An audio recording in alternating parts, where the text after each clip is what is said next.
1.5 বছর ইডির কেসে আটকে অভিযুক্ত, এখন হাইকোর্ট থেকে সেই মামলায় জামিন পেতে পারেন দেখে ঝাঁপিয়ে পড়লেন।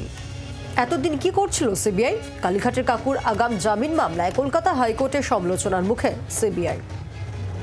নিয়োগ দুর্নীতি মামলায় ধৃত সুজয় কৃষ্ণ ভদ্র ওরফে কালীঘাটের কাকুর আগাম জামিনের আবেদনের শুনানিতে হাইকোর্টের ভর্ৎসনার মুখে পড়ল সিবিআই। বৃহস্পতিবার হাইকোর্টের জয়মাল্য বাগচি ও বিচারপতি গৌরাঙ্গ কান্তের ডিভিশন বেঞ্চ প্রশ্ন তোলে এ নিয়ে। বিচারপতি জয়মাল্য বাগচি বলেন, এতদিন মনে হলো না জিজ্ঞাসাবাদের কথা? হঠাৎ জামিন পেতে পারে ভেবে সিবিআই ডেকে পাঠালো অভিযুক্তকে। 1.5 বছর অভিযুক্ত ইডি কেসে আটকে, এখন হাইকোর্ট থেকে সেই মামলায় জামিন পেতে পারেন দেখে ঝাঁপিয়ে পড়লেন। এতদিন কি করছিল সিবিআই? শুক্রবার ফের ওই মামলার শুনানি। নিয়োগ দুর্নীতি কাণ্ডে 2023 সালের 30শে মে সুজয় কৃষ্ণকে গ্রেফতার করেছিল ইডি।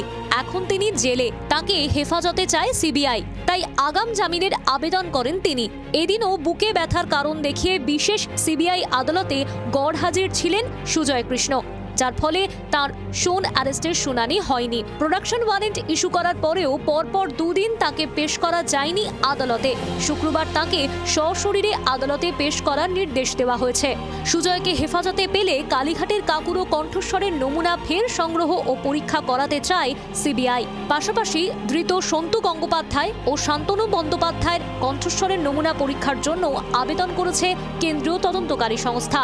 ক্যামেরায় দীপের সঙ্গে অন্নবাংশু, জি 24 ঘন্টা।